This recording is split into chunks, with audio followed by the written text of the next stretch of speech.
começar então. Bem-vindo, dopaminados e dopaminadas, para mais um episódio, nosso 45º episódio. Hoje aqui convidados super especiais. Eu falei que eu vou zerar minha lista de amigos nessa mesa. Aqui um convidado repetente aqui com a gente mais uma vez. Vai ser bem interessante, tem muito a contribuir. E um grande amigo aqui, um profissional que eu admiro muito aí, né? Tá nessa área de endurance há muito tempo, é um profissional da área de saúde aí que na área de educação física, que está referência no nosso mercado. Tenho certeza que ele vai trazer para a gente aí muita informação bacana para a gente estar falando. E do meu lado aqui, sempre comandando o podcast, minha querida esposa, Bruninha, que está sempre comigo em todos os projetos. Né, Bruninha? Vamos mandar ver hoje. Boa noite, convidados.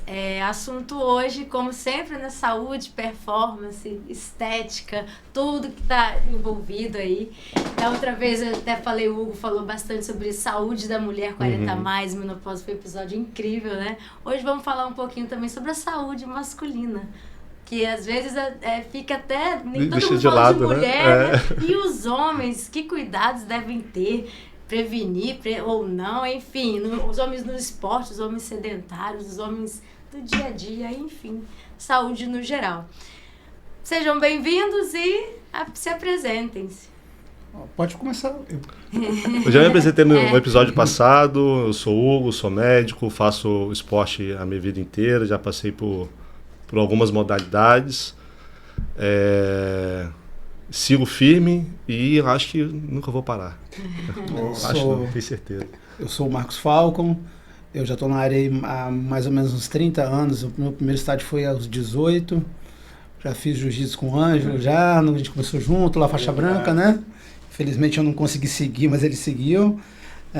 Eu também comecei o primeiro grupo de corrida aqui em Vitória, que não tinha nenhum nome, não era ainda Vitória Runner, a gente fazia um grupo de corrida lá na Academia Hangar. Depois o segundo projeto foi a Vitória Runner com o Cadu. E hoje eu tenho um grupo de treino, né, especificamente voltado mais para mulheres. E eu já fiz algumas provas, a prova mais longa que eu fiz de corrida foi uma prova de 9 horas, deu 54 quilômetros. E de ciclismo já fui sozinho para 10 horas de ciclismo, de speed, 15 horas de mountain bike, já fiz travessia de 5 quilômetros. Então, assim, no endurance eu já fiz alguma coisa já. Pouco. Tem 20 maratonas nas costas, nos joelhos e no quadril. 20 maratonas, 3 ultramaratonas e provas de meia e 10 km, eu não sei quantas, muitas, um monte. Nem contou mais. Essa aí já não entra, a medalha lá é o que sobra. Interessante você ter citado, porque possivelmente quando você começou com essa equipe de corrida lá atrás, não existia nem metade do que tem hoje. Não. Hoje tá no hype, né? Na verdade, o que aconteceu é que eu me empolguei pra... Eu acho que 90% das pessoas começam a correr para perder peso. Sim. Eu acho que talvez até mais, né? E eu fui do mesmo caminho, né? Era mais pesadinho, mais gordinho. E aí comecei a correr 30, 40 minutos para perder peso. E aí eu tive como meta fazer as 10 milhas. E aí das 10 milhas me veio a meta de fazer uma maratona. E quando eu comecei a viajar, eu vi que existia esses grupos de corrida. E aí a gente trouxe pra Vitória, entendeu? Abri um pouco a mente e trouxe pra Vitória. Dos pioneiros aí. Acho que foi o primeiro, de grupo de corrida foi o primeiro. Bacana. Coloquei muita gente para correr. Até falo assim para meus alunos, né, para meus alunos, lógico, né, das antigas, né, esse pessoal mais velho que tá na corrida há mais tempo, cara, quase todo mundo já treinou comigo. Pelo menos um mês, uma planilha já fez. Já passou por você em algum momento. Pelo menos em algum momento já correu comigo. Eu mesmo. Você foi um filho. Eu também, eu treinei na Vitória Running, né? A gente treinava juntos, né? Treinamos juntos. Mas você já fazia triatlon quando você entrou, né? Não, na verdade, na pandemia, eu comecei a correr do nada, aí procurei o Cadu, né? Falei assim, Cadu, tô começando a correr, mas eu queria praticar o triatlo. Ele falou, você acha que eu levo jeito? É Cadu daquele jeito. Ele, claro, mano, tudo que você faz, mano, não fiquei com esse negócio, né? Ter que investir. Aí, cara, foi um negócio meio de destino. Eu saí do Cadu, eu tinha uma reunião na Fast Nutra na época com o visitante da época, né? Que era o Carlinhos. Aí sentei lá, na hora que eu sentei, ele falou assim, cara, você não sabe quem quer comprar uma bicicleta não, uma road? Eu tô vendendo a minha road. Falei, pô, eu quero. Então, aí comecei dali e aí achei que dava certo. comecei também a fazer e aí eu não parei mais. Agora estamos embalados nessa. O Endurance tem isso, né? A gente, diferente de ser um pouco da musculação, que não é tão viciante, né? O Endurance ele é mais viciante, né? Ele te proporciona, assim, a sensação de bem-estar, né? Tem uma hora, né? Chega numa hora que desliga, né? Você entra em realmente... É meditação, é como a meditação, né? Não deixa de ser, é um movimento repetitivo. Você fica ali sozinho, né? Você diminui as ondas cerebrais, né? Então você realmente começa a meditar. Você começa até a abrir tua mente para pensamentos, né? Para resolução de problemas. Então, assim, o Endurance é fantástico. Nós tivemos um episódio, foi um dos 2 passados, que veio um rapaz falando exatamente isso de meditação. Seria uma meditação ativa. Isso. Que nem sempre a meditação é aquela que todo mundo está acostumado, né? Sentadinho e tal, perna cruzada. Às vezes você se encontra num momento de paz, relax, numa prática esportiva. Porque a meditação, não sei se eu vou falar besteira, mas é você focar num ponto, não é você... aquela coisa do desligar a cabeça, não, você focar num ponto e ficar só naquele ponto e não espalhar seu pensamento para outros lados. A corrida, o endurance vai fazer isso, você fica naquela concentração, daqui a pouco você passou um tempão, você nem sabe onde você estava. Você estava naquela concentração. A longa distância, então, né? A gente que já fez, assim, eu nunca passei de um 70.3, então o máximo que eu fiquei em prova foram 6 horas.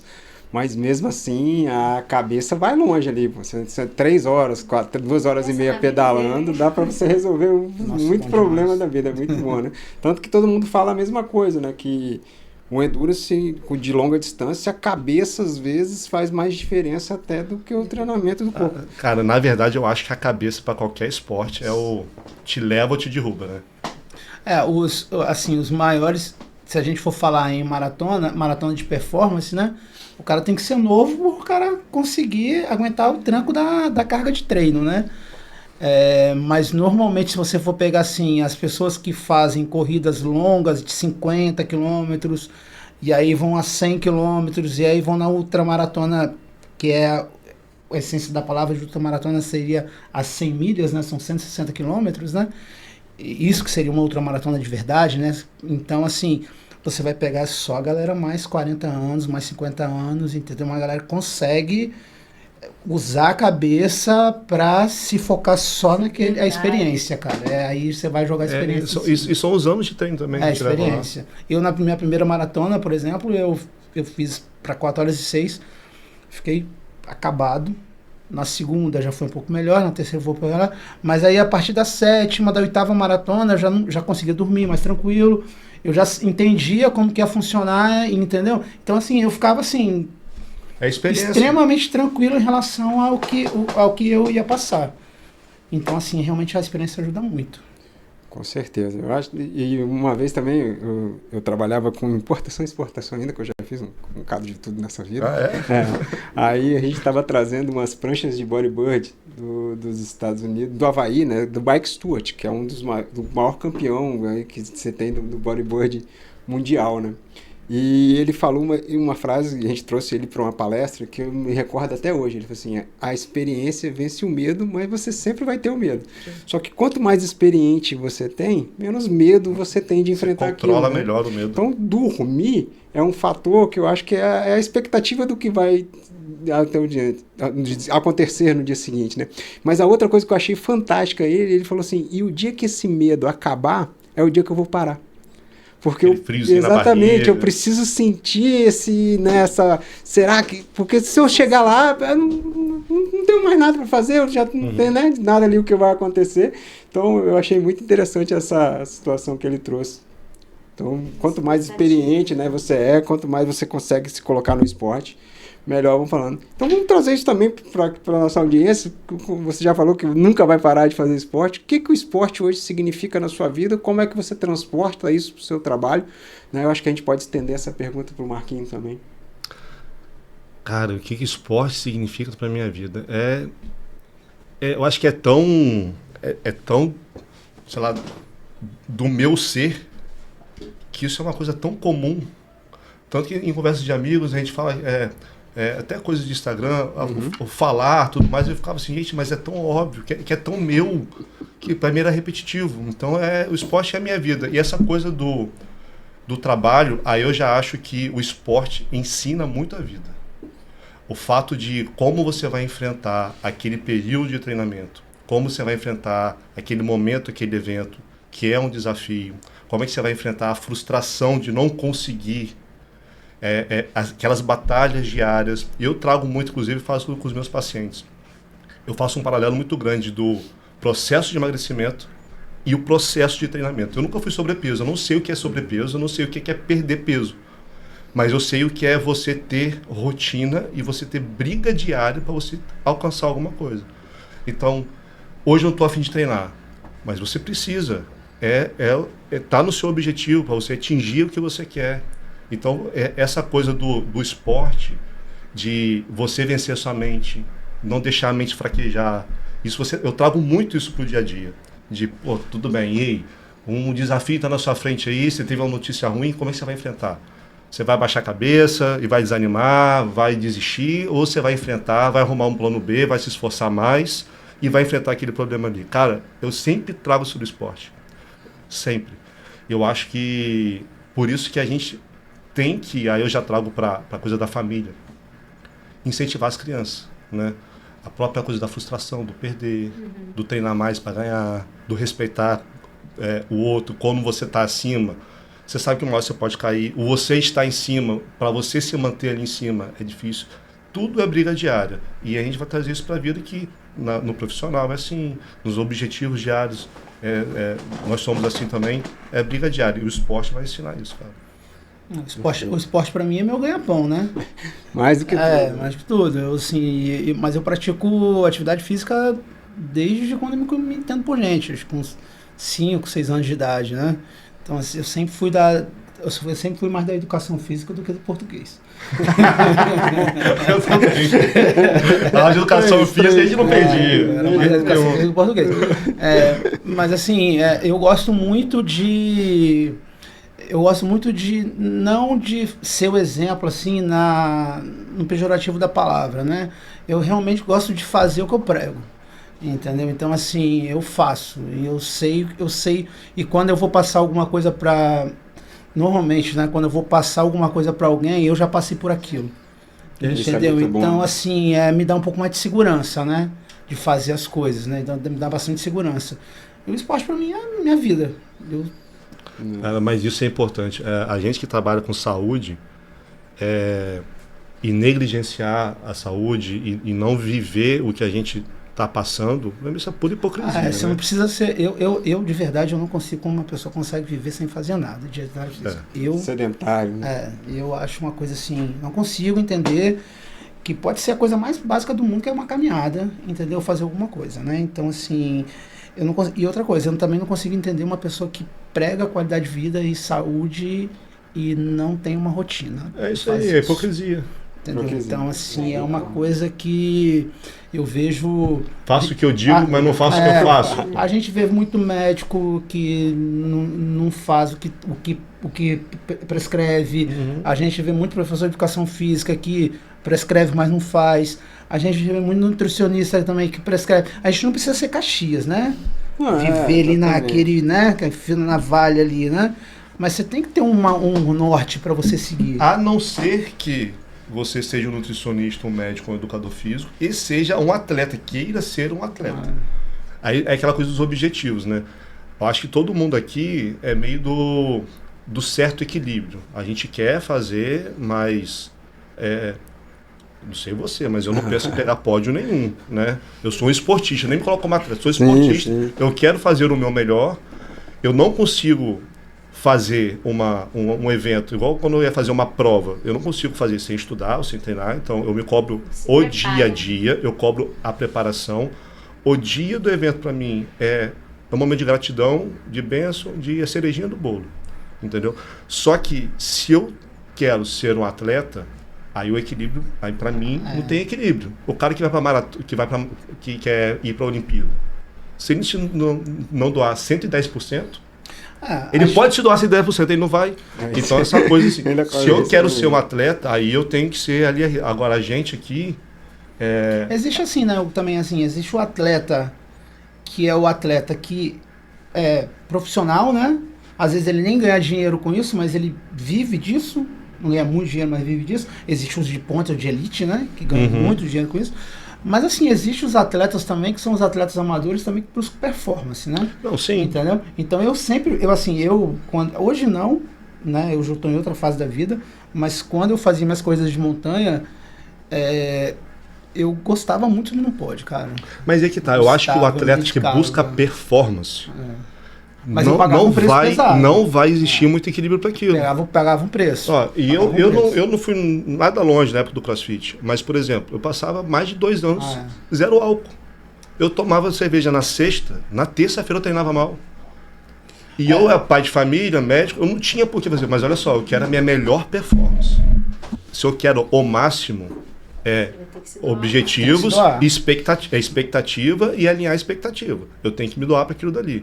Eu vejo muita gente querendo o máximo, mas não quer doar. Então, olha só, vamos diminuir um pouquinho aqui a meta para você conseguir esse equilíbrio seu. Né? E hoje em dia é complicado, porque por exemplo, nesse boom de corrida, né? A gente vê muitos atletas amadores, tanto na corrida quanto no triatlo também. Só que a vida do atleta é comer, treinar e dormir. É um atleta profissional, como você falou, tem que se doar 110%. Mas hoje, na realidade que a gente vive, a gente tem que trabalhar. Se a mulher tem filho para cuidar, né? O pai também tem que ajudar. Casa, para não sei o quê. Aí tem que acordar, às vezes, para treinar 4 horas da manhã. E aí, aquilo que a gente estava falando lá fora. Às vezes, o sono não é de qualidade. Aí, como é que vai treinar? Então, é uma série de coisas que tem que... Assim, a vida, a gente quer, às vezes, viver como um atleta profissional, mas não tem, encaixa. Não tem, isso. Exatamente. Não encaixa. Mas vai passando fases da vida também que a gente vai mudando de prioridades também, né? Eu já fui atleta de CrossFit já, né? Cara, eu não me considerei atleta de CrossFit, mas eu tentava viver uma rotina de atleta. De atleta. Você falando, álcool não tomava, pesava a comida, treinava, sei lá, 14 horas na semana. É difícil, tá? Não é fácil, não. Mas abdicava de tudo. E o pior de tudo é que, assim, era uma vida de atleta trabalhando ao mesmo tempo, né? E abdicava, mas era o que eu queria. Eu queria o meu melhor, queria chegar na minha melhor performance, e eu sabia das coisas que eu tinha que abdicar. Hoje, eu já não quero, já passei por isso. Eu não quero abdicar tanto. Por exemplo, quando eu corri minha melhor maratona, eu fiz para 3:05, foi bem rápido, tá? Mas eu tinha 76 quilos. Eu acho que eu comentei contigo. Eu vivia com fome. Eu não tenho facilidade de perder peso. E faz quanto tempo aquilo? Isso? Tem Porque eu não tinha canetinha, né? Hoje tem a canetinha que ajuda. Foi na raça. Tem uns 20 anos isso. Não tinha canetinha. Mas assim, eu vivia passando fome. Foi na fome mesmo. Eu passava fome. E tanto que eu tenho uma dificuldade quando eu vou no nutricionista, eu vou no Hugo e falo com as pessoas. Eu tenho uma dificuldade hoje de sentir fome, cara. Eu não gosto de sentir fome, cara. Então, assim... Dá gatilho. Eu não gosto. Eu, assim, quando eu vou comer, eu tento comer coisas saudáveis, entendeu? Mas eu tenho que sentir saciado. Porque eu vivia com fome pra maratona. Porque eu sempre tive dificuldade de perder peso. Entendeu? Então, assim, e corredor tem que ser magro, né? 76 quilos é pesado pra corrida. Você mede quanto? É pesado. Eu tenho 1,76, 1,73. Não, mas é pesado. Eu sempre corri, por exemplo, no mesmo nível dos meus alunos, né, que corriam bem, Rogerinho, entendeu? As galera corriam bem, mas todo mundo com 60 quilos. Então eu fazia muito mais força do que essa turma para correr, entendeu? Fazia muito mais força, era muito sacrificante. E assim, é fase, cara. Hoje eu não sei se eu consigo encarar isso aí mais não, entendeu? De passar essa tanta dificuldade que a gente vai... Né, tem a questão da recuperação muscular também. Não é igual. Já mudou, 20 anos aí já mudou bastante. A gente tá falando de performance, né? A gente que... O Hugo tem 40 anos já, Hugo? Não, 40, né? Aí eu vou fazer 49 agora, né? Então, assim, teve a época antes da pandemia, eu treinava igual um trator, cara. Eu treinava pra caramba, treinava muito.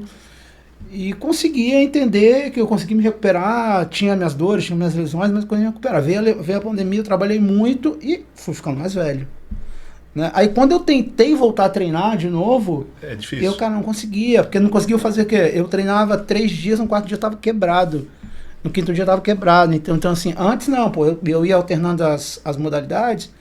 Eu treinava um dia, no outro dia eu ia fazer alguma coisa, tava bem pra fazer, eu ia pedalar, tava bem pra pedalar, no outro dia eu ia correr, tava bem pra correr, ia malhar, tava bem pra malhar. Hoje não, cara, eu não consigo mais fazer isso. Então, assim, então a idade pesa, pra gente entender, e até a gente entender que realmente a idade pesa, Difícil. cara, é complicado. Demora pra cair a ficha, né? Demora. Aí, Dá um você, nó na cabeça. aí você fica aquela coisa, né? Eu tô ficando velho, né? Tô ficando velho, realmente demora. Aí o Hugo me ajuda, né? Tenta me ajudar. Aí a gente, aí a gente tem, né? Tem os métodos, né? Tem um nutricionista, tem um médico, né? Que faz a gente otimizar um pouco melhor hoje isso, né? Consegue viver um pouco melhor, né? E vem a própria experiência, né, cara? A gente estava conversando no pedal do final de semana, que a história foi parecida com a sua. Até a pandemia, eu treinava muito. E eu me sentia bem sempre. Aí veio a pandemia, mas também veio a mudança de estilo de trabalho, né? Comecei a fazer uma pós-graduação atrás da outra, tal. Deixei o treinamento um pouquinho de lado. Eu sempre pratiquei. Mas uma coisa é você treinar, ter um direcionamento. Outra coisa é, vou fazer crossfit, vou fazer musculação, agora eu vou correr. Atividade física, né? Então, assim, eu sempre pratiquei muito tempo. Quando eu fui pro triatlo agora, era tudo novo. Então, a cabeça tá naquela, não, mas eu consigo treinar 2 horas e meia. Mas eu treinava e falei assim, cara, não tá dando, o que tá acontecendo? Não vai, né? É até adaptar o músculo, até adaptar o coração. Aí a idade já dá uma pesada. Até você adaptar isso tudo de novo, você tem que entender que, olha, não sou mais aquele, e eu não estou preparado como lá atrás. Baixa sua bolinha, vamos preparar o corpo todo de novo, de uma forma mais lenta, que você vai andar para frente. Mas aí tem que aceitar. E mais cuidados, né? Porque antes, até 30, vamos botar assim, né? Os erros contam menos. Depois, os erros começam a contar mais. Você se recupera mais rápido de uma lesão, né? Você dorme um pouco, a qualidade do seu sono um pouco melhor. Então, assim, essa parte da recuperação... E na época do CrossFit nem era novinho, não. Já tinha 32, 33. Essa parte da recuperação, assim, interfere demais, assim, depois que a gente passa dos 40, 45 anos, é totalmente diferente. Legal vocês trouxeram esse tema, que é justamente talvez o tema que a gente... ponto central que a gente vai debater hoje aqui. E como é que vocês veem, então, justamente hoje? Porque a gente hoje enxerga, esse dia eu estava até vendo uma reportagem falando assim, uma senhora de 40 anos atropelada, né? E hoje a gente vê uma senhora de 40 anos, a senhora de 40 anos praticando esporte, e vamos botar para mim um senhor. Eu enxergava o meu pai com 40 anos, não, um senhor mesmo, um velhinho e tal, e aí não é uma coisa de muito tempo.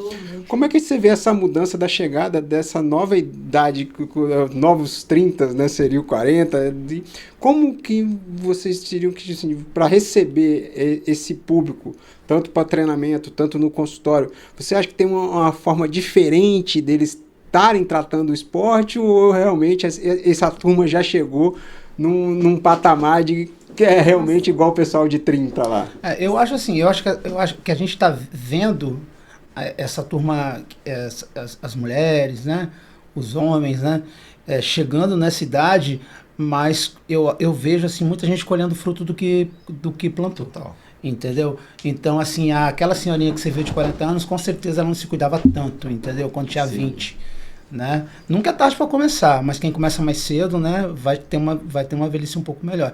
Então, assim, eu vejo isso. Eu vejo que, por exemplo, lá como hoje eu estou trabalhando com muita mulher, e são as mulheres bem bonitas, e são todas mais 40 praticamente, entendeu? Pô, tem mulher lá de 50 anos que você fala assim, cara, 50 anos tá bem pra caramba, bem melhor do que muitas meninas novas que não se cuidam, entendeu? Então, assim, eu acho que é colher frutos, eu acho que as pessoas estão colhendo frutos do que plantou mesmo. Perfeito. O contexto da mulher fica um pouquinho diferente, né? Porque a mulher tem essa mudança de chave hormonal ali, que é pontual, que toda mulher vai ter, que é a perimenopausa. Tanto que eu acabo falando muito de mulher que ela tem que chegar nesse período da perimenopausa da melhor forma possível, né? A mulher e os homens, a gente vai decair, né, ao longo da vida. Massa muscular, maior tendência a acumular gordura, tudo mais. Mas a mulher tem um ponto, né, no caminho que ela despenca. Então a mulher tem que chegar nesse ponto. Próximos, a gente falava próximos dos 40, mas já está falando próximos dos 35. Muito bem cuidado, porque lá na frente ela vai passar por uma turbulência. Homem já não tem, pra gente é muito mais fácil, né? Homem já não tem essa turbulência toda. Só que mulher, eu percebo, mulher se cuida mais do que homem. Isso que eu ia perguntar. Homem para ir no consultório, a maioria, muitos pacientes meus, não, assim, a mulher vem, se atende comigo e traz o homem. Quando vem junto, eu perguntei o objetivo, qual é o motivo da consulta, ela me trouxe. Eu falei, tá aí, como é que eu posso te ajudar? E é difícil de investir em alguma coisa. A mulher já, não sei se é também o meu público, mas eu percebo que é muito mais cuidadosa, já quer um cuidado a mais, né? Homem, geralmente, eu peço para fazer um exame, demora para fazer.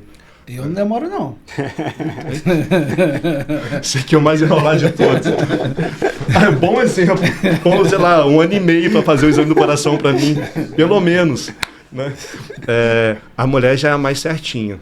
Homem negligencia mais a saúde. Acho que de uma forma geral. Homem negligencia mais a saúde. E quando a gente vai falar de esporte, o atleta master, que pratica mais, o cuidado cardiológico desse paciente, do homem, ainda é mais do que da mulher. Né?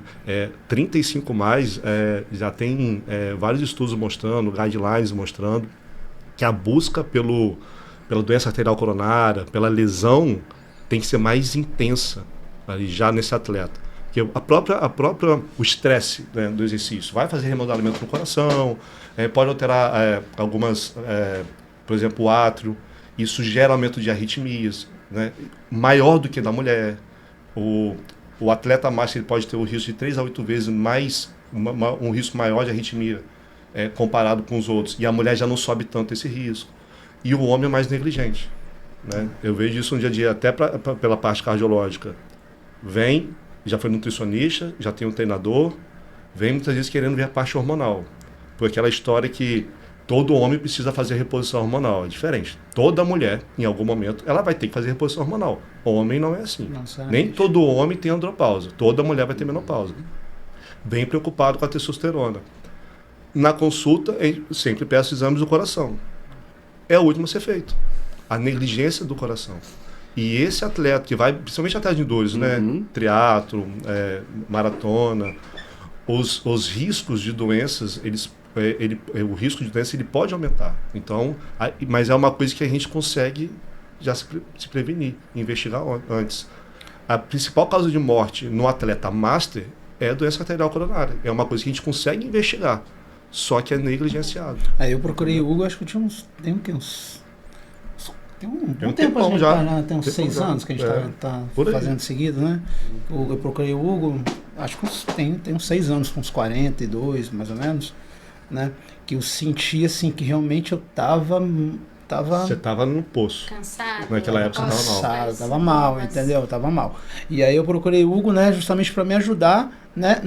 Eu já sabia que o Hugo era cardiologista, mas aí depois eu fiquei sabendo também que ele estava passando por ele estava, né, começando a trabalhar com a parte de nutrologia. E eu assim, considerava ele amigo, apesar de a gente nunca ter uma relação de amizades antes dessa... Né? A gente já tinha treinado junto com o Kent, né? Então eu conheci eu vou procurar o cara. E quando eu procurei o cara, o Hugo, ele justamente assim, antes dele me prescrever qualquer tipo de reposição hormonal ou de vitamina, ele me passou uma porrada de exames, entendeu? E assim, hoje eu considero, por exemplo, o Hugo como um cara que ele, pra mim, hoje ele vai ser um médico que vai me acompanhar por muito tempo. Né? Não tem aquele médico que médico da família, né? Que pede para você fazer um exame de coração. Então ele é mais do que um nutrólogo, né? Você pega o exemplo do Marco. Ele é mais do que um nutrólogo. 42 anos na época, mais ou menos. Mais ou menos. 500 maratonas, ultramaratona. Como é que teve esse coração? Sofrido. Graças a Deus estava bem. Qual é o risco de ter arritmia? Qual é o risco de ter uma doença arterial coronária? E se ele quiser continuar a fazer o esporte? Qual é a segurança que ele vai ter? Né? É uma coisa que é totalmente negligenciada. Vem muito para a questão hormonal, mas esquece da segurança cardiovascular para fazer atividade física. Né? Me ajudou bastante. Então, assim, eu procurei por um motivo, né? Mirando em uma coisa, ele acertou em outra e a gente começou a fazer um trabalho junto e, graças a Deus, consegui dar um up. Tava ruim. E não vai ter jeito, né? Todo homem, atleta, todo homem que gosta de atividade física, aí já mais para performance, para parte estética, que procura o médico, ele vai querer saber da testosterona, né? E eu vejo a cara vem à minha mente o rosto dos pacientes quando eu falo que não precisa fazer reposição hormonal. Eles querem usar. E é isso que eu ia te perguntar. Onde é esse limite do que é reposição e o que simplesmente é querer tomar testosterona porque acha que vai ficar mais bonito ou acha que vai performar melhor? Então, a gente tem alguns cenários anabólicos, né? A gente tem um cenário do anabolismo terapêutico, apesar de muita gente espirrar aí pela internet dizendo que não tem. É óbvio que existe, a gente tem a doença sarcopenia, que aumenta a mortalidade em vários contextos. Eu preciso tratar esse músculo. É com atividade de musculação, é com alimentação, sim, mas a parte hormonal também. E a gente tem a parte da reposição hormonal, seja mulher da menopausa, seja a reposição de testosterona no homem, e eu tenho a parte do uso de performance. Para eu dizer que o paciente está fazendo reposição hormonal, eu tenho que ter o diagnóstico de deficiência de testosterona. Né? No homem, a gente sempre vai ver esse diagnóstico com sintomas, que existe um problema. Os sintomas são inespecíficos. Eu estou cansado, não estou ganhando massa muscular, minha libido está baixa. Pode ser o quê? Libido baixa. Relacionamento está ruim, está muito estressado com o trabalho. Está cansado por quê? Porque está muito estressado com o trabalho, o estilo de vida está uma porcaria. Não está dormindo. Não está dormindo direito. Então, os sintomas são um pouco inespecíficos. Quando a gente começa a juntar uma libido mais baixa com uma função sexual pior evolutivamente, já começa a ficar mais específico. Aí eu olho para o nível de testosterona. Aí vem outro problema. Existem vários consensos no mundo. É isso que eu ia te perguntar. Consenso americano, de urologia dos Estados Unidos, latino-americano, não existe um número mágico. O que é bom, tem consenso que fala né? 200, 300, 350, 400. Tem consenso que fala que entre 400 e 450, se o paciente for pré-diabético, ele deveria fazer reposição hormonal para prevenir a evolução para diabetes, porque a reposição hormonal realmente previne a evolução para diabetes. Então não existe um número mágico. Nisso, infelizmente, muitos colegas atuam nisso aqui, pegam não está com 400, está cansado, toma testosterona. É claro que o cara vai se sentir bem. Eu estou dando um doping. A testosterona vai subir, ele vai performar melhor, ele vai recuperar melhor no treino, a libido dele vai aumentar, a função sexual dele pode melhorar, é claro, mas eu estou tratando o problema ou estou dando um doping para ele? Porque o próximo passo também que você tem após fazer o diagnóstico é entender qual é a causa desse problema. Quer ver um caso clássico? Obesidade. Obesidade reduz testosterona. Eu tenho que tratar a obesidade desse paciente para curar ele do hipogonadismo. Eu posso fazer reposição? Posso. E eu acho, inclusive, que deve ser feito. Por quê? Eu quero que esse cara mude o estilo de vida, que ele vá para academia, que ele fique mais animado. Um dos sintomas de deficiência de testosterona é procrastinação. O cara está lá, não quer fazer nada. Eu repondo o hormônio, mas eu tenho que tratar a obesidade. E eu tenho que dizer a esse paciente, olha só, você tem uma causa que é reversível, nós vamos passar aqui alguns meses fazendo reposição de testosterona, mas a gente precisa brigar pelo emagrecimento. E a reposição não é com oxandrolona, não é com deca, é com testosterona. E não é uma testosterona a cada semana. De uma forma geral, é a cada 2 semanas. Você tem os níveis ainda fisiológicos ali, né? Então, eu pegar um paciente que chega, Hugo, eu estou mais cansado, testosterona, 500. Estilo de vida, uma porcaria. Esse é o problema, porque ele não quer mudar o estilo de vida. Quando eu procurei o Hugo, essa foi a conversa que a gente teve. Né? Antes dele me prescrever alguma coisa, a gente teve uma boa conversa, né?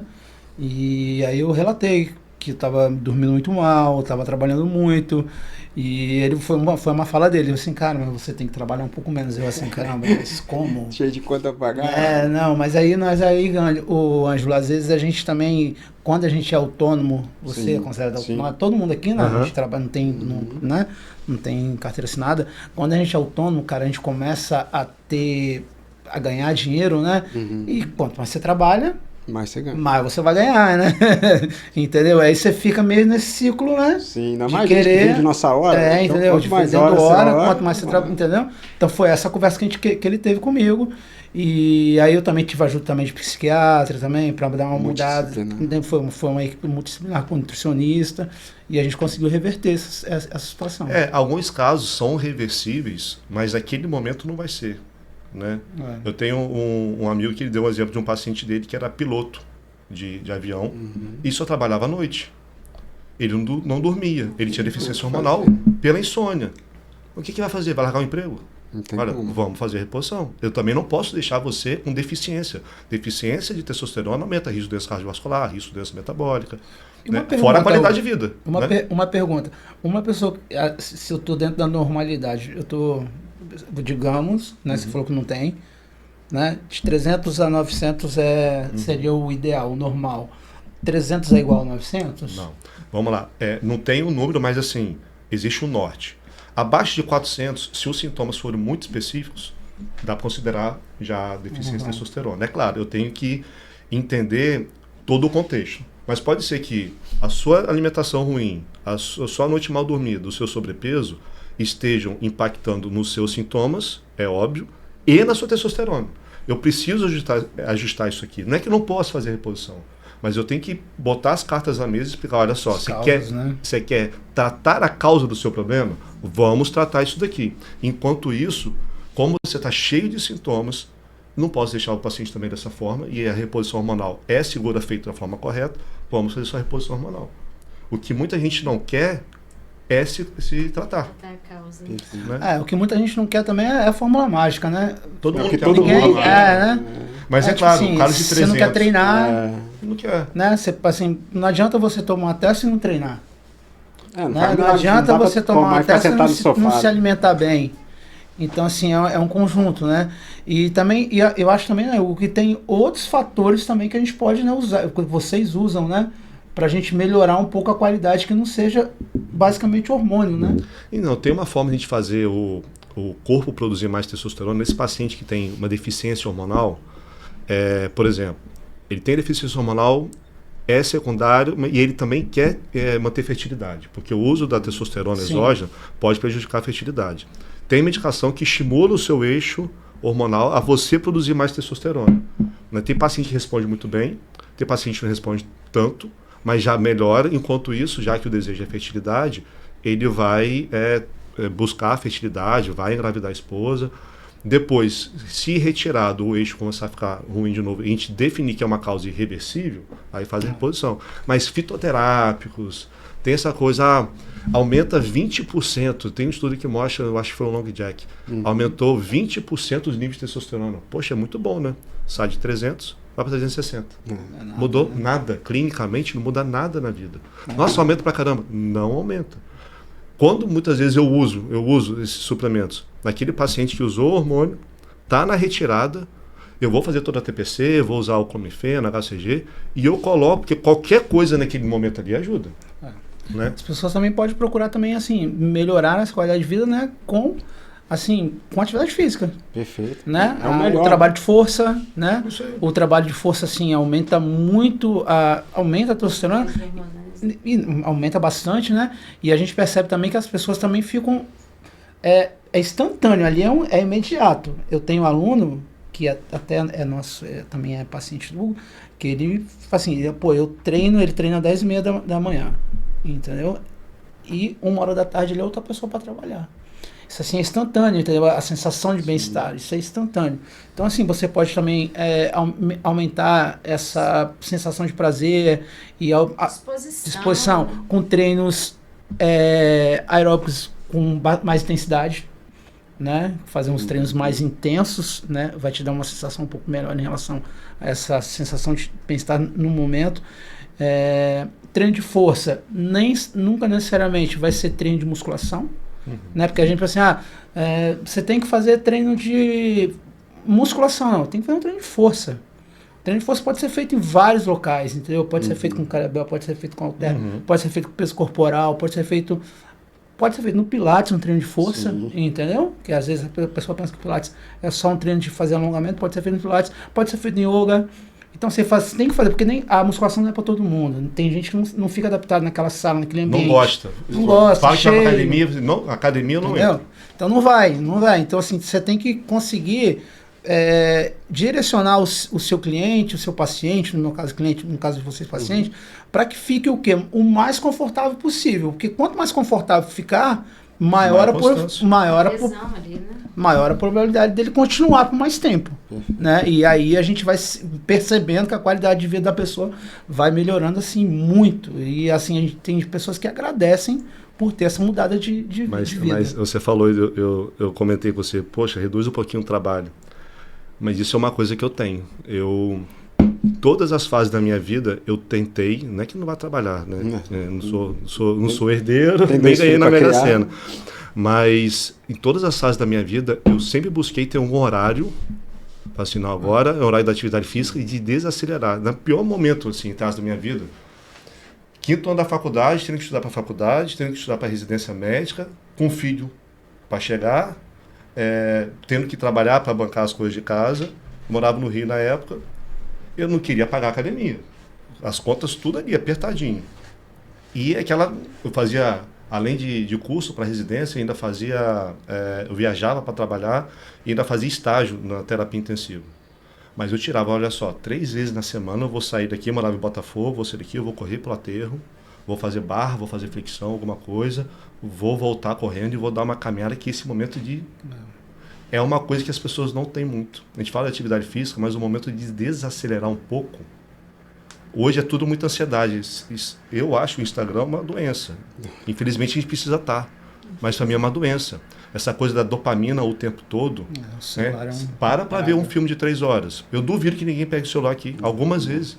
Isso é aquela necessidade de dopamina, aquela coisinha. A gente estava conversando ali, né? Sobre isso. Você falou justamente sobre isso, né? Até aquele cochilinho que você dava de maior tempo antes do celular, agora ficou mais difícil, porque você está ali querendo essa dopamina. A cabeça, ela tá... Então você pegar esses momentos chaves durante algum momento da semana ali e falar assim, não, agora eu vou...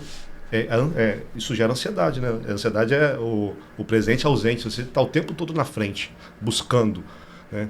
Eu tenho muitos pacientes na conversa e, cara, olha só, o seu problema hoje aí é o mais difícil. Não é remédio, não é hormônio, eu preciso que você mude. Isso muitas vezes complicado numa consulta, porque todo mundo quer o remédio. Não vejo, cara, se tiver que medicamentar, eu vou. É para dar monjada, é para dar hormônio, é óbvio. Só que o estilo de vida da pessoa, se estiver acelerada demais, cara, o tratamento está limitado. Então, olha só, tinha um paciente que ele corria e falava assim, olha só, quarta-feira você vai dar a sua corrida, vai para a academia e vai dar uma corrida, vai para a praia um pouquinho. Fica 10 minutos sentado na praia. Deixa o tênis de lado, fica 10 minutos, respira. Depois, era quarta-feira de manhã, eu fazia quarta-feira de manhã é chave. Você vem segunda, vem terça, quarta, você dá uma zerada para você enfrentar a porrada na quinta e na sexta de novo, né? E o feedback foi, cara, um momento mágico para mim, porque realmente eu dou uma energizada, dou uma reduzida para eu conseguir pegar tudo de novo. São estratégias que a gente tem que ter que melhoram a questão da parte hormonal, a questão do cérebro, a questão da performance, só que nem todo mundo está disposto a fazer, né? Eu percebi essa necessidade esse ano, tanto é que eu reajustei meus horários, nossos horários, né, a gente acorda muito cedo. Terça e quinta eu tirei minhas 2 primeiras aulas da manhã. Tirei a aula das 6, tirei a aula das 7. Falei, eu vou treinar na praia. Ver o sol, ver o mar, pegar um vento, ver gente. Foi aí que eu comecei a correr. E não troco, não pego... Mas aí, se você fala isso pra alguma pessoa, vai falar, malandra, à toa. Cara, isso tá me fazendo na tão verdade, bem que ele sabe. A maioria acredita que a atividade física e o cuidado do seu estilo de vida é supérfluo. Primeira coisa que tira a atividade física. A semana apertou, vou tirar a atividade física. É isso aí. Gente, se você faz atividade física, é um bote salva-vida, você se carregar de novo para você enfrentar o que tem que enfrentar. Tinha uma época que eu tava assim, trabalhando muito. E um dia anterior eu sabia que eu não ia ter horário para treinar no outro dia. Cara, eu já ficava mal-humorado. Sou assim também. Já ficava mal-humorado, já acordava mal-humorado, já ia trabalhar mal-humorado e era assim, era bola de neve, né? Então, assim... É investimento. Vou tirar esse período aqui porque eu vou trabalhar melhor depois. E a gente, assim...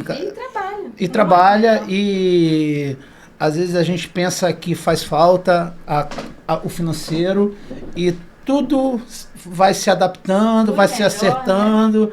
E não faz falta, cara. Assim, é lógico que você tem os seus compromissos, né? Óbvio, né?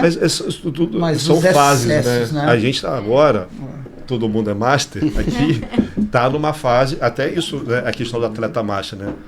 É uma fase que você consegue investir mais, que você talvez consiga tirar um pouquinho de um horário ali para você treinar mais. Você tá bem mais estável para fazer essas escolhas. Mas todas as fases da vida a gente consegue fazer isso, mais ou menos. mas você consegue. O problema é que as pessoas acham que é supérfluo mesmo.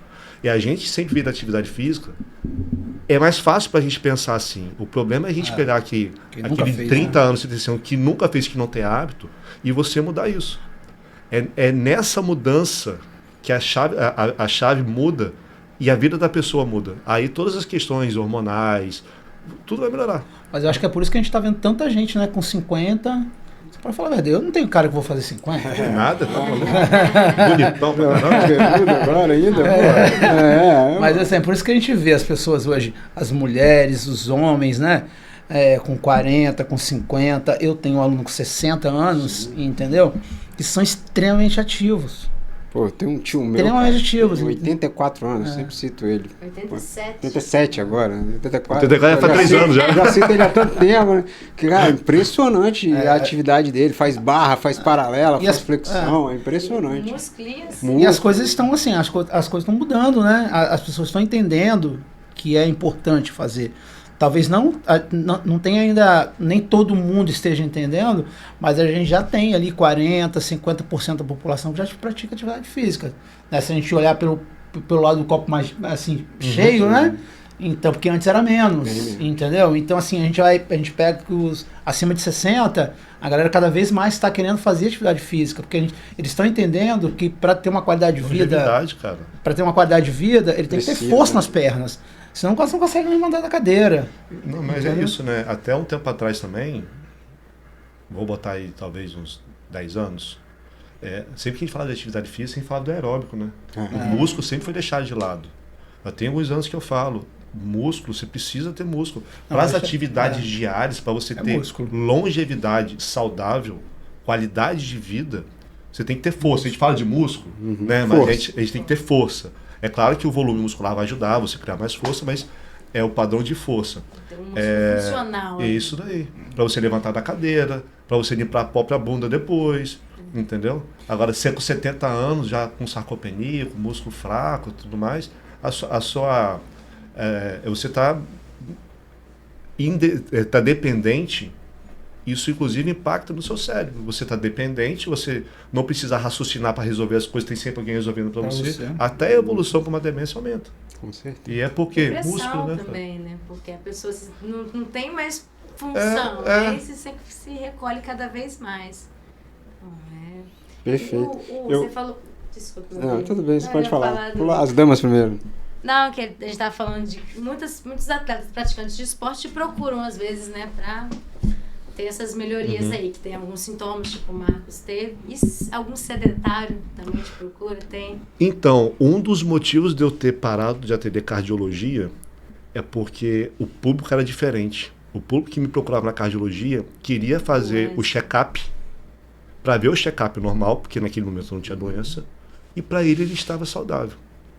Hoje, trabalhando com a medicina esporte, nutologia, as pessoas já me procuram para mudar o estilo de vida. É claro, muitos que me procuram para o emagrecimento ainda estão naquela que não vem pro remédio, né? Mas aí na conversa a gente já consegue botar algumas metas de atividade física, metas de olhar para a alimentação. Mas o contexto é totalmente diferente. Eu ficava assim, cara... Eu perguntava pro paciente, você tem algum problema de saúde? Dessa forma. E não tem nada. Eu já estava vendo um paciente sobrepeso na minha frente. Aí na conversa, atividade física, não faço. Aí fazia o exame, tudo normal. Falei, mas você tem 2 problemas de saúde. Você está com sobrepeso e você está sedentário. Eles não entendiam isso como doença, como um problema. E tem essa outra questão também. Meus exames estão ótimos, e acha que está tudo Mas eu já olhava assim, mas daqui a 10 anos você pode estar doente. E você a qualidade de vida, eu sempre prezei por isso. E a sua qualidade de vida com 60, 70, 80, 90 anos? Vai estar como? Você quer viver dos, vamos botar, 60 aos 85 carregado? Sobrevivendo. Ou funcional, fazendo tudo que você quer fazer, né? Agora, hoje, na nutologia, na medicina do esporte, as pessoas já me procuram querendo mudar um pouquinho o estilo de vida. Já fica mais fácil para trabalhar, né? Ele já está querendo fazer alguma coisa. Fica mais fácil para direcionar, para orientar a atividade física. Eu vou muito nessa coisa do que você está fazendo hoje? Nada. O que você gosta de fazer? Boa. Vou mandar para academia? Não gosto de academia. Vou mandar para crossfit? Não, detesto crossfit. O que você gosta? Beach tennis. Beach tennis. Depois de um tempinho, tudo bem, mas vamos botar um estímulozinho de força? faz no funcional, faz... Tudo bem, 2 vezes na semana. A pessoa já saiu do zero, já está se movimentando, Ótimo. já está fazendo uma atividade física que é na praia, tem todo aquele ambiente de natureza, e já foi para a força. Aquilo dali, 1 ano depois, já é outra pessoa. Né? Aí pode ir incrementando depois, aí ela sai do sedentarismo. Agora, a briga maior é para tirar os pacientes, muitas vezes, do hábito sedentário também. Eu explico para os pacientes, são 2 fatores, né? O sedentarismo e o hábito sedentário. O sedentarismo, se você faz 150 minutos de atividade física, você não é sedentário. Aí você pega uma pessoa que faz 150 minutos, mas passa o resto do dia sentado. O hábito sedentário também aumenta a mortalidade. Né? Até para a questão do emagrecimento, impacta muito o hábito sedentário. Aí você pega o pedreiro, por exemplo, que não faz atividade física, mas ativaço ali. Mas ele é sedentário. Né? Então, muitas vezes, a briga é isso, é botar o paciente para se movimentar e para ele se manter em movimento durante parte do dia, essa coisa de ficar sentado o tempo todo, levanta, faz alguma coisa. O final de semana, todo mundo acha que a atividade física só pode ser feita de segunda a sexta, né? Sábado, domingo não pode. Né? Aí, a estratégia, muitas vezes, é botar esse paciente para o final de semana, orienta, fazer alguma coisa no final de semana, aí ele vai saindo um pouquinho do sedentarismo, mas hoje é mais fácil que antigamente. Perfeito. Isso é bem interessante mesmo. A gente fez um episódio uma vez com o Ailton, ele é mestre, doutor, pós-doc, né, em treinamento funcional, em treinamento, e ele falou isso que eu guardo até hoje na minha cabeça, que o personal ele tem que ir além daquela 1 hora que ele fica com o aluno. Porque não adianta nada você, naquela 1 hora, passar o melhor treino para o seu aluno se ele escolhe a escada rolante do que uma escada comum quando ele tem a oportunidade de subir aqueles lances de escada ali e continuar praticando ele. Aquela 1 hora não vai mudar as outras 23 que ele vai ter que também... É aquela coisa, muitas vezes, hoje eu treinei bem, vou passar o resto do dia no sofá. Mais nada. Aí não sabe porque não emagrece, por exemplo, de resto do dia no sofá. Mas é o hábito mesmo que você estava falando. Mas aí... Pra na cardiologia, por exemplo, ninguém queria mudar. Sim. Difícil. Ele só queria fazer o check-up.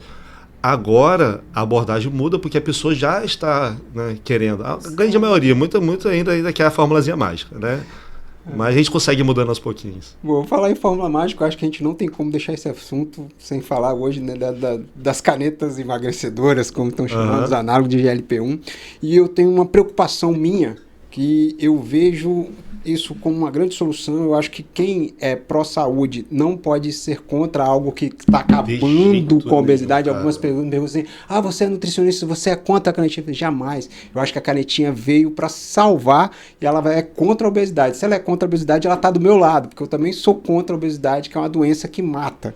Né? Mas como você enxerga isso hoje, da real necessidade do uso, se algumas pessoas estão indo lá só para também ter essa receita? Não, o que acontece, cara? Existe um preconceito muito grande com, vamos botar aqui hoje a mais famosa, a Monjaro. Existe hoje mesmo eu atendi a paciente, tinha indicação, mas eu não queria usar o remédio não.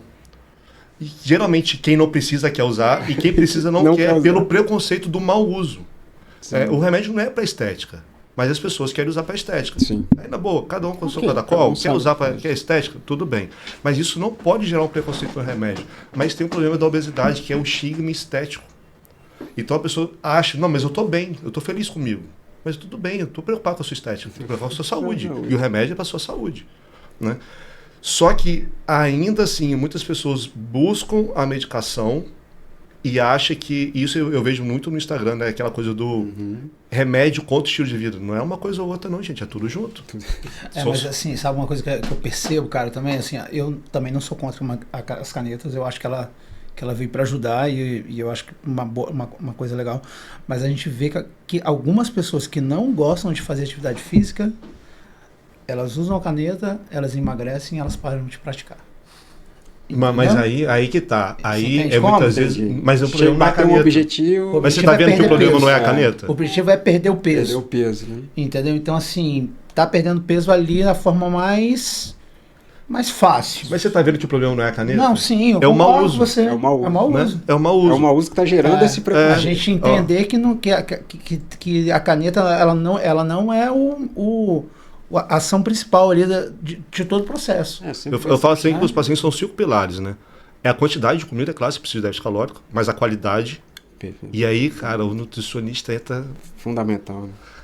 Na verdade, sim, do atleta ao emagrecimento, o primeiro passo é o treinador e o nutricionista, né? Porque quanto menos você come, melhor a qualidade tem que ser. Como é que você vai ter essa proteína? Como é que você vai fazer o paciente comer o que tem que comer? Perfeito. Porque não comer. Isso é uma coisa que eu faço. Como eu faço acompanhamento semanal dos pacientes que fazem a medicação, quando o paciente chega numa dose e fala assim, não estou comendo nada, maravilha. Não, vou reduzir a dose. Eu quero ser comendo. Mas eu quero ser comendo certo, né? Tem o sono, que muita gente negligencia o sono. Tem a atividade física. E tem o remédio. São 5. Eu não vou trabalhar só com uma coisa. A prescrição do remédio é mole. Em 2 minutos acaba a consulta. Né? Paciente de emagrecimento hoje, qualquer coisa, a mão já abre, toma, outro.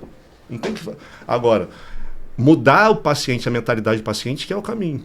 Então a gente não pode trazer o preconceito do remédio pelo mau uso e atrapalhar o paciente que tem que fazer. O paciente com esteatose hepática, obesidade, hipertenso, dislipidêmico, a medicação que reduz a esteatose hepática, melhora a parte metabólica, vai perder peso, reduz mortalidade. Remédio que reduz mortalidade, por que você conta o remédio? Entendeu? Se o paciente não quer fazer nada, eu tenho alguns pacientes que são assim, Hugo, não vou fazer nada não vou fazer dieta. É um desespero que eu tenho, é um pilar que eu tenho. Eu não posso fazer, já que você não quer fazer atividade física, também não vou te passar o remédio, não posso fazer isso. É a mesma coisa do colesterol. Ó, você tem colesterol alto, você precisa fazer dieta, precisa fazer atividade física, o seu colesterol está alto. Não vou passar não, porque você não quer fazer o resto. Eu tenho que passar o remédio. Né? Eu não posso ser contra o remédio.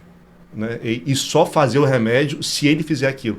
E muitas vezes quando você usa o remédio, mas aí precisa do acompanhamento. Perfeito. As pessoas estão usando, estão comprando com não sei quem, fazendo de qualquer forma, como sempre foi. Né? Desde a Saxenda, Ozempic, sempre foi assim. Eu não posso só fazer o remédio e deixar as outras coisas de lado. Quando a gente começa a medicação, ela vai perdendo mais peso, ele vai perdendo mais peso, ele vai se sentindo melhor. O paciente ontem mesmo virou para mim, é bom ficar magro, né? Porque tudo que ele faz no dia está sendo menos estressante. Sim, mais fácil. Aí você começa, tudo bem, o cara que não quer fazer nada, tudo bem, imagina se ele estivesse fazendo uma atividade física. Vamos começar. Aí ele começa a se sentir melhor, começa a se sentir mais forte. A libido dele melhora, ele perdeu peso, está fazendo atividade física, está num ambiente que talvez ele tenha prazer em ficar. Aí pronto, por mais que ele não quisesse lá atrás, durante o caminho ele vai querer. Entendeu? Então, esse é o problema, né? Esse preconceito. A gente tem que acabar com esse preconceito, cara. Eu também acho, e eu acho que esse preconceito tem que terminar, a gente tem que saber usar e saber de que forma, mas eu tenho um receio ainda mais com essa droga nova que vai chegar, retrodutida, né? E vai chegar e todo mundo está fazendo, todo né? Todo mundo está fazendo, que é uma loucura. E às vezes nem foi liberado para o mercado ainda, mas já tem um monte de gente tomando, que não sei de onde que compra, né? Eu tenho sempre esse risco. Só que com o análogo de glucagon, qual é o meu grande medo? Você vai ter mais sarcopenia também, se não for bem acompanhado também, né? Mas a perda de peso, a perda de massa muscular é inerente ao emagrecimento. O que vai acontecer com o remédio? Se ele não quiser comer nada, ele não vai comer nada. Né? Então ele vai amplificar o problema, que é a perda de massa muscular. Né? Essa coisa que eu te falei que não está comendo nada, eu vou reduzir a dose, é exatamente por causa disso também. O problema das pessoas começam a usar esses remédios e eles não fazem nenhum básico da alimentação, né? Eles querem o peso da balança. Não fazem nenhum básico. Não, eu fico bem com 60 quilos. Mas como 60 quilos? Que Qual os 60 quilos não você come, quer chegar? Cara, assim, eu trabalho com umas pessoas que usam e algumas não comem. E aí você tem lá o mínimo de proteína, né? Sem bater. Sei lá, 1.8, 2.2 mais ou menos, né? Isso. E a pessoa não come. Não come nada, assim, não come carboidrato, não come proteína, não come nada. Faz uma ou duas refeições por dia. Né? Então, assim, aí começa a falar que é o remédio que está fazendo você perder massa magra. Mas, na verdade, não é né? falta de alimento. Não é um remédio, entendeu? Mas o remédio está amplificando a mentalidade errada que ela já tem. Está dando suporte para aquilo. Mas aí entra a função do nutricionista, do médico, do educador físico, principalmente, que muitas vezes vocês estão muito mais próximos, né? Ali. 3, pelo menos. Que, olha, não é assim. E a gente não pode estimular esse uso incorreto. Mas eu também não posso estimular o preconceito e não prescrever o remédio para o meu paciente porque ele acha que tem um problema, que ele acha que o remédio é um problema. Né? Eu dou exemplo dos meus pacientes. Hipertensão, diabetes, obesidade, é a mesma prateleira de doença. Doença crônica, não tem cura, tem controle, né? São todos. Se o paciente chega no meu consultório com 16/10 de pressão, eu fiz o diagnóstico de hipertensão, o que eu vou falar com ele? Olha, Vamos fazer atividade física para reduzir riscos extras, vou melhorar o padrão alimentar, mas eu vou te passar o remédio. Para ele, ok. Se eu não passo o remédio, ele vai achar que eu sou maluco. Como é que minha pressão está 16/10 e o remédio não passa o remédio? Não passou nada. Não passa nada para mim. Se o paciente tem obesidade e eu passo o remédio, muitos se queixam. Poxa, eu queria tentar um pouquinho mais sem o remédio. Eu pergunto, quanto tempo você está tentando o seu remédio? Tem uns 15 anos. Você quer continuar tentando o seu remédio? Tudo bem, eu vou tirar o remédio, daqui a 1, 2 meses a gente conversa. Eu preciso dar esse espaço para o paciente. Mas olha a visão, como é que muda. Não, e eu vejo muito isso também, justamente isso, porque eu acho que o remédio mostrou que algumas pessoas que você via que tinham uma dificuldade enorme, que nunca emagreceram, com o uso do remédio conseguiram emagrecer. Então eu acho que fica muito claro que não é só força de vontade, está muito claro, não é só... O cérebro do paciente obeso, ele é doente, ele tem um problema. E é difícil a gente falar isso, porque muitas pessoas vão escutar isso de uma forma muito pejorativa. Tem que ter muito cuidado na hora de falar. Mas essa é uma realidade. Né? A alteração de neurotransmissor, tem todo o histórico, né, de sempre fui sobrepeso, o ambiente familiar, o ambiente obesogênico geral. Então, tirar esse paciente disso tudo, que nunca teve o hábito de fazer atividade física igual a gente, ele mudar isso tudo naquele ambiente que ele está, cara, não tem força de vontade, cara. Muito. Né? Muitos querem, mas o que acontece? Começa a perder peso, muita motivação, começa a perder peso, a fome aumenta. A taxa metabólica, o gasto energético total, ele vai ficando mais eficiente, vai caindo. Aquela motivação toda já reduz um pouquinho. Ele vai reganhando peso e entra nesse ciclo. Faz essas dietas malucas, perde massa muscular, piora a taxa metabólica basal. Né? Então, o problema é a mentalidade. A medicação vem para ajudar muito. Usando bem, eu vejo... Gente, a medicação é maravilhosa. Eu virei fã do remédio. É muito bom. Sabemos usar. Né? Salva bastante vidas, né? Agora, a massa muscular é um problema, né? Porque, ainda mais assim, tem muito paciente que já começa com a massa muscular baixa. Perfeito. Essa composição corporal é dura. Porque aí não tem como eu só prescrever o remédio e dar um tempo para ela fazer atividade física. Ela tem que fazer atividade física. Ela só vai mudar aquela composição corporal dela se ela fizer exercício de força. Porque naquele processo ela vai perder mais massa muscular. Aí ficam 2 problemas, né? Que é a obesidade sarcopênica, a obesidade junto com a sarcopenia. Essa composição corporal é a mais complexa. E tem esse problema do reganho ainda, né? Porque a gente sabe que a gente viu nos estudos, 86% tiveram reganho quando parou a medicamento. Aí como você vê isso? Que é um problema do remédio ou o remédio funciona?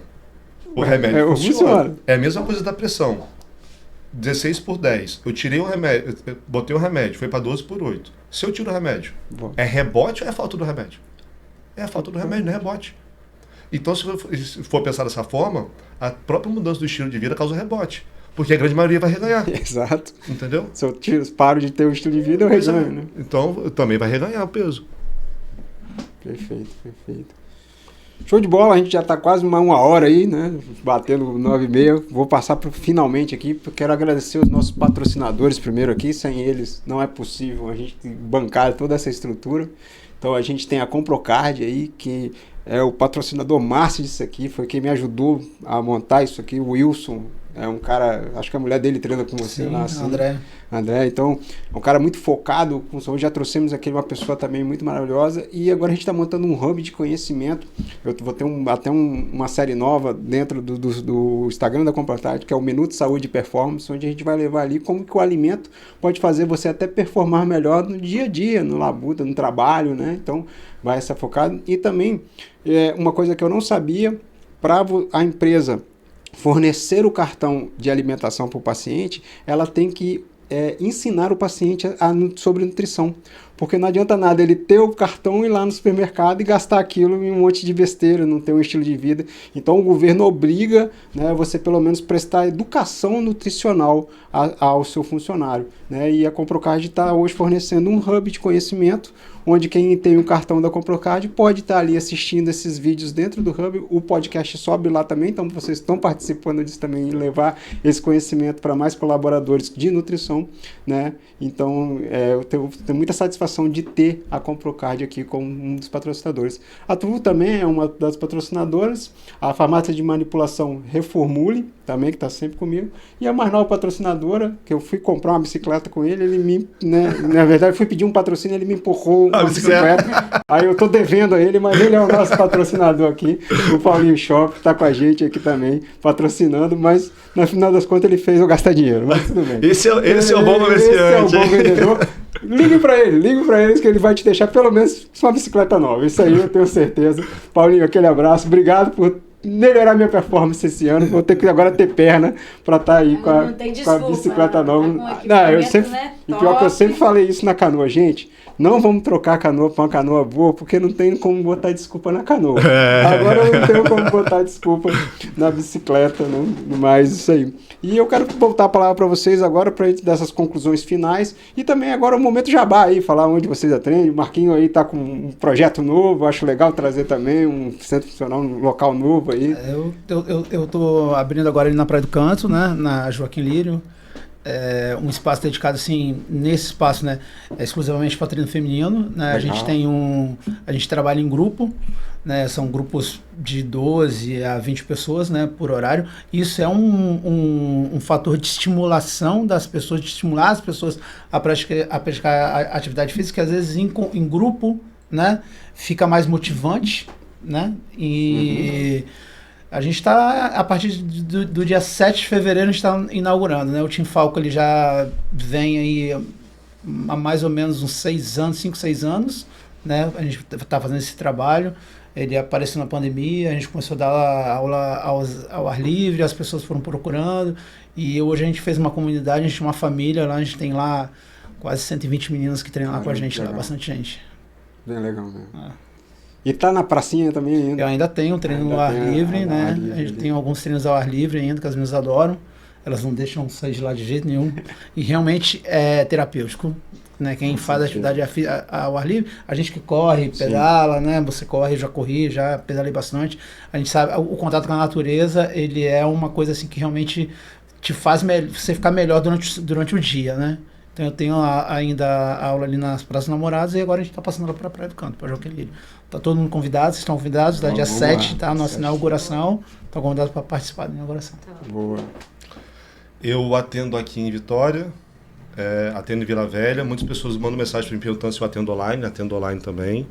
Meu Instagram é sempre olho, porque eu nunca lembro, dr.hugo.s.cortes. Lá tem link para marcação de consulta, né? Vai direto para o secretário, tira todas as dúvidas. Qualquer coisa pode me chamar também lá pelo direct no Instagram, que eu respondo também. E é isso. Eu sou um fã do trabalho do Hugo. Eu também. Eu sou fã de vocês também. Indico para todo mundo. Eu sou um fã do trabalho do Hugo. E assim, eu acho que a gente que trabalha com isso, hoje eu conheço mais tempo, conheço um pouco menos tempo, conheço mais da vida, mas eu acho que a gente que trabalha com isso, eu sempre vou ser fã de quem trabalha, quem pratica, quem prega na... entendeu? Sabe disso, eu falo, você é fã. Eu comentei com você no post que você fez. Eu acho que assim, é aquilo que você falou, assim, não tem que ser hipócrita. E as pessoas que falam e fazem, a gente admira, sabe? Porque eu conheço também o Google um pouco mais tempo, você vejo mais nas redes e nas academias, mas a gente vê que a pessoa brilha, um brilho nos olhos quando fala do estilo de vida, de atividade física, do esporte, de viver isso com vontade e de passar para as pessoas. Dá vontade de botar na cabeça, né? Vai, meu filho, se tivesse 10% do prazer que eu sinto fazendo... O exemplo, ele arrasta também, né? Se os seus clientes, o seu paciente, eles tá vendo você fazer, você inspira, cara. Então, eu durante muito tempo parei de postar treino. Você inspira as pessoas a fazer. Hoje no feed quase não posto treino, posto pouco, mas eu parei de postar treino geral. Voltei a postar exatamente por causa disso. Se inspira. Porque teve de resposta de paciente meu, tava desanimado, mas eu fui. Pô, legal, você faz mesmo, né? Ele fica até sem graça dizer que não consegue ir. Eu não fui, mas eu vi você fazendo, o dia inteiro também. Já cansei de ouvir, só fui porque você postou aquilo lá tal dia. Verdade, a gente inspira. Se 2, 3 pessoas ali... Se ajudar um, já tá Pois valendo. Gente. Vale a pena mesmo. Queria agradecer a presença de vocês aqui, foi muito bom ter você mais uma vez, Marquinhos, ter você também aqui, com certeza vou convidar para voltar, tem muito assunto para a gente falar, assim, dessas 50 maratonas, Foram 20 maratonas, nem entramos nesses assuntos, né, dá para a gente falar mais dessa história. Queria agradecer vocês que estiveram com a gente nesse episódio.